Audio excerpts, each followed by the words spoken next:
और मैं उन सत्ता के भेड़ियों को आपके चैनल के माध्यम से कहना चाहूँगा कि वो सत्ता के भेड़िए कान खोलकर सुन लें। किसानों के साथ अब जवान भी आ गए हैं।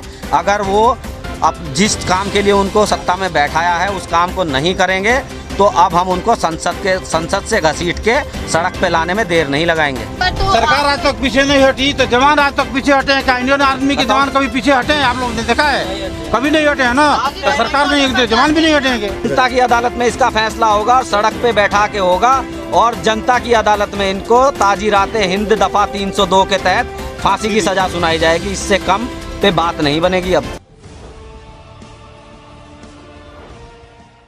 तो हम तो बॉर्डर पर बिल्कुल बैठे हुए हैं, चाहे बारिश हो, तूफान आए, ओले पड़े, हम उससे हटने वाले नहीं हैं, न डरने वाले हैं। और किसान भी नहीं पीछे हटने वाले हैं, क्योंकि वो भी ऑलरेडी खेत में काम करते हैं, कीचड़ में रहते हैं, तो बारिश क्या उनका बिगाड़ेगा। तो इन सब प्रयासों से सरकार पर तो कुछ असर दिखता नहीं पड़ रहा? बिल्कुल दिख रहा है सर, उसके तो पतलून गीले हो रहे हैं। असर दिख रहा है, वो शो नहीं कर रहा है, दिखा नहीं रही है, और वो भी अब दिखाएगी, क्योंकि 26 तारीख के पहले उसका मुंह खुल जाएगा। उसका जो नाक दबा रखे हैं ना, तो मुंह अभी खुल नहीं रहा, लेकिन 26 से पहले खुलेगा। हम 1% अगर ये मान भी लें, सरकारी चश्मे से जो दिखाया जा रहा है कि बिल सही है, तो हम भी अगर मान लें कि बिल ठीक है, लेकिन अगर किसानों को मंजूर नहीं है तो ये कोई तानाशाही या कोई जिद तो है नहीं। जो आपने देने ही देने हैं तो आप इनको वापस कर दीजिए। और नहीं, वो तो कह रहे हैं कि इसमें आपका फायदा है, या तो आप बहकावे में आ गए हैं, क्या मामला है? फायदा है तो फायदा पहले समझाना था ना। देखो, फायदे के लिए अध्यादेश लाने की क्या जरूरत थी? अध्यादेश लाया गया, ध्वनि मत से उसको पारित कराया गया, तो ये चीज़ें तो थोपने वाली हुई। और मैं सरकार को ये कहना चाहूँगा कि सरकार का जो आज की डेट में रवैया है वो ये है कि मरता है किसान और जवान तो मरने दो, वो कोई सुशांत थोड़ा ही है। मरता है जवान और किसान तो मरने दो, वो कोई सुशांत थोड़ा ही है। और लूटते हैं खेत और खलियान तो लूटने दो, वो कोई कंगना का मकान थोड़ा ही है। और अभिमान तो कंस और रावण का भी ना रहा, तो मोदी जी का अभिमान कोई अभिमान थोड़ा ही ना है। लेकिन इतने लोगों की लोग शहीद हो गए, लेकिन एक ट्वीट तक प्रधानमंत्री का नहीं है। भाई, पाकिस्तान में अगर उनकी माँ मरती है तो ट्वीट हो जाता है, क्या कहेंगे, संदेश जाता है? जी, ये तो निर्लज्जता, उनकी पूरी सरकार की निर्लज्जता। उनके किसी मंत्री का भी एक स्टेटमेंट नहीं आया। सबसे पहले तो मैं उन शहीद किसानों को श्रद्धांजलि देना चाहूँगा आपके चैनल के माध्यम से, लेकिन उन्होंने मुँह में दही जमा ली। और मैं उन सत्ता के भेड़ियों को आपके चैनल के माध्यम से कहना चाहूँगा कि वो सत्ता के भेड़िए कान खोलकर सुन लें। किसानों के साथ अब जवान भी आ गए हैं। अगर वो अब जिस काम के लिए उनको सत्ता में बैठाया है उस काम को नहीं करेंगे तो अब हम उनको संसद से घसीट के सड़क पे लाने में देर नहीं लगाएंगे। क्या कहेंगे आप? सीआरपीएफ में है और इस तरीके से क्या कहेंगे? सरकार तो अडिग है, अड़ियल रवैया है सरकार। हमारे किसान को हक उनका मिलना चाहिए और आगे समर्थन जारी रहेगा किसानों के लिए।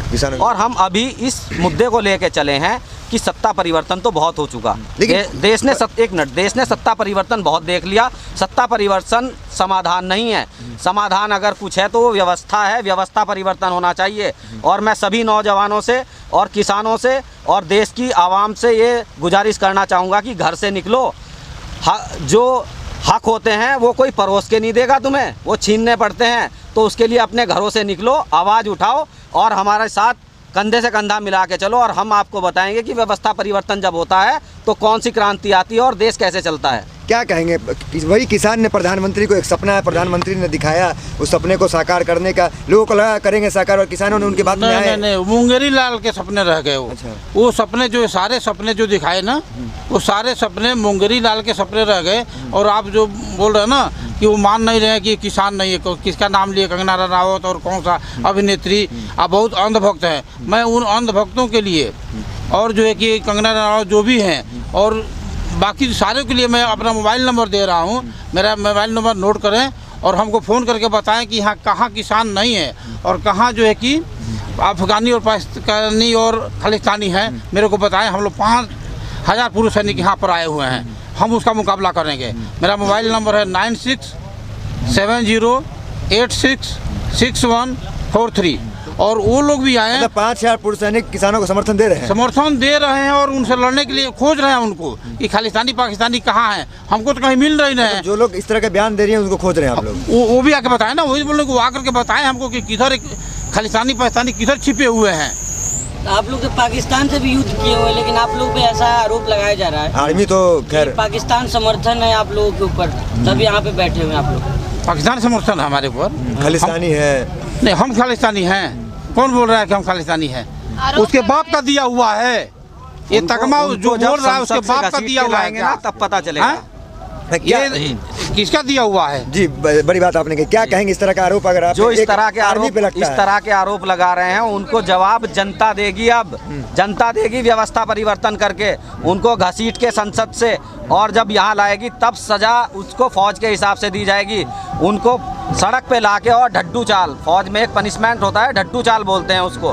वो यहाँ सिविल लोग नहीं समझेंगे उसको, लेकिन जो मेरे फौजी भाई हैं वो समझ जाएंगे, उन तक मैसेज पहुँच जाएगा कि हम उनको क्या पनिशमेंट देंगे। हम उनको सड़क पे ढड्डू चाल चलाएंगे, या तो सुधर मतलब जाओ। जब तक कानून वापस नहीं होता आप लोग डटे रहिएगा? बिल्कुल डटे हैं, जब तक बिल वापसी नहीं, घर वापसी नहीं। लेकिन ऐसी बात है, सरकार इतनी निकम्मी है और कानून वापस नहीं कर सकती, पूंजीपतियों का इतना दबाव है, तो किसान तो पीछे हटेगा नहीं, तो सरकार पीछे हट जाओ। लेकिन अब सरकार जो अब तक पीछे नहीं हटी। तो सरकार सत्ता छोड़ दे। अगर नहीं संभाल सकते हो देश को तो सत्ता छोड़ दो। नहीं, सत्ता पर तो सरकार आप- आज तक पीछे नहीं हटी, तो जवान आज तक पीछे हटे हैं क्या? इंडियन आर्मी के जवान कभी पीछे हटे हैं? आप लोग ने देखा नहीं है? हटे। कभी नहीं हटे हैं ना। तो सरकार नहीं हटते, जवान भी नहीं हटेंगे। मोदी जी तो आप लेकिन एक मिनट, जिस तरीके से बल प्रयोग किया जा रहा है, आंसू गैस के गोले छोड़े जा रहे हैं और एक जवान भी यहाँ बैठा हुआ है, आप कह रहे 5,000 समर्थन दे रहे हैं, क्या कहेंगे? जी, अपने गोले ही लोगों छोड़ो, से, अपने ही लोगों को। गोली से मारो, कुछ भी मारो, लेकिन सत्य को परेशान किया जा सकता है, पराजित नहीं। आप इस बात को ध्यान दीजिए, सत्य को परेशान किया जा सकता है लेकिन पराजित नहीं किया जा लेकिन सकता। निंदा करेंगे ना इस तरीके की हरकत अगर की बिल्कुल जाती है? घोर निंदा करेंगे, हम घोर निंदा करेंगे। निंदा नहीं, मैं बता रहा हूँ कि ये जो 54-50 से ज़्यादा शहीद हो गए, इनके ऊपर, सरकार के ऊपर 302 का मुकदमा दर्ज होना चाहिए, क्योंकि सारे का कातिल हैं ये लोग। ये अगर जो एक नहीं लाए होते तो इतने मृत्यु नहीं हुई होती, इतने लोग शहीद नहीं हुए होते। और आप बोल रहे थे कि मतलब आप कहना चाह रहे हैं कि ये जो मौतें हुई इसका जिम्मेदार कहीं ना कहीं सरकार में बैठे लोग हैं? बिल्कुल, जो जिन्होंने बिल लाया है वो सारे इसके जिम्मेवार हैं। उनके वजह से इतने शहीद लोग हुए हैं और इनके ऊपर 302 का मुकदमा दर्ज होना चाहिए।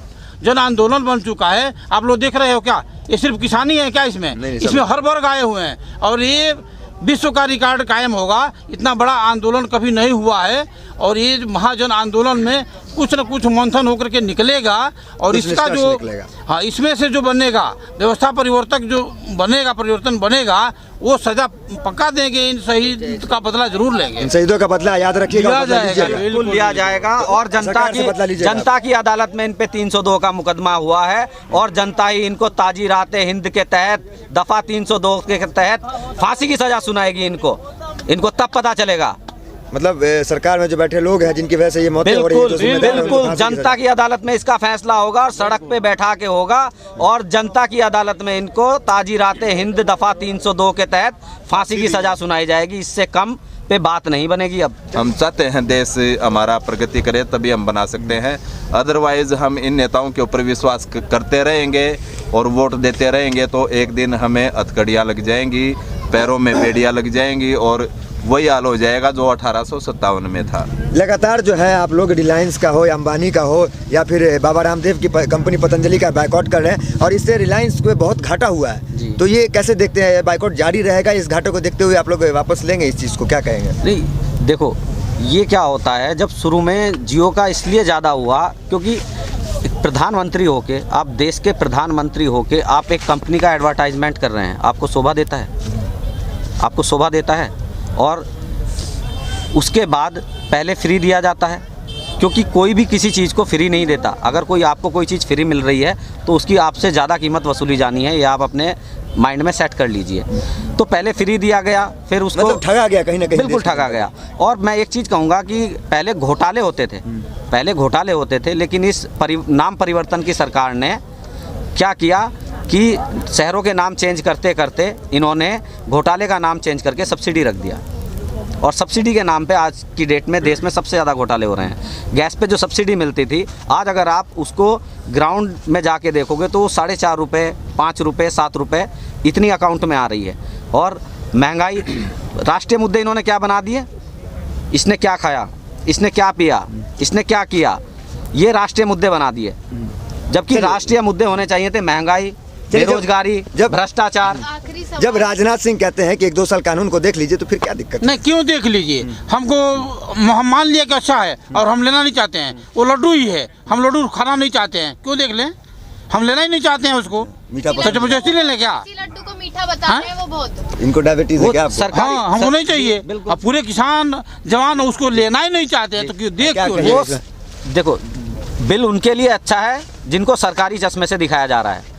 जिनको सरकारी चश्मे से बिल दिखाया जा रहा है उनके लिए बिल अच्छा है, और जो अपने नज़रिए से देख रहे हैं उनके लिए बिल कहीं से कहीं तक अच्छा नहीं है। चलिए। तो ये राजनीति छोड़ के और मुद्दों की बात ये की जो जाए आप पे आरोप लगता है तो कि ज़्यादा अच्छा है। विपक्ष के बहकावे में आप आए हुए, इस पे क्या कहेंगे? जी, विपक्ष तो कहीं है ही नहीं, और जो अपने हक की बात कर रहा है, जो इनसे हक की बात कर रहा है, तो वो भटक गया चलिए। और वो विपक्ष का हो गया। व्यापारियों का बाइकआउट जारी रहेगा। बिल्कुल बिल्कुल। व्यापारियों में नहीं, सारे व्यापारी नहीं, छोटे मोटे जो अपना पेट पाल रहे हैं। रामदेव जी जैसे लोग जो स्वदेशी की हाँ, बात करते हैं। मगरमच्छ से बोलो ना, मगरमच्छ। ये छोटे मोटे जो पेट पाल रहे हैं वो कोई व्यापारी में नहीं है। देखिए, वो तो अपना जीविका निभा रहे हैं, लेकिन जो मगरमच्छ बैठे हुए हैं, मगरमच्छों का लाला रामदेव हैं। जब वो कहते हैं 2022 तक आपकी आय दोगुनी हो जाए, फिर यकीन क्यों नहीं होता? ये जुमला क्यों लगता है? अब नहीं, वो क्या क्या बोले थे सारा यकीन हो गया ना। 15-15 लाख आपके खाते में आ गया ना। ये थाली बजवा दिया, वो भी आ गया ना। ये कोरोना भी भगा दिया ना। आइए देखो, यहाँ पर किसान जवान ने भगा दिया कोरोना। कैसे भाग गया? थाली बजाने से नहीं आया भागना।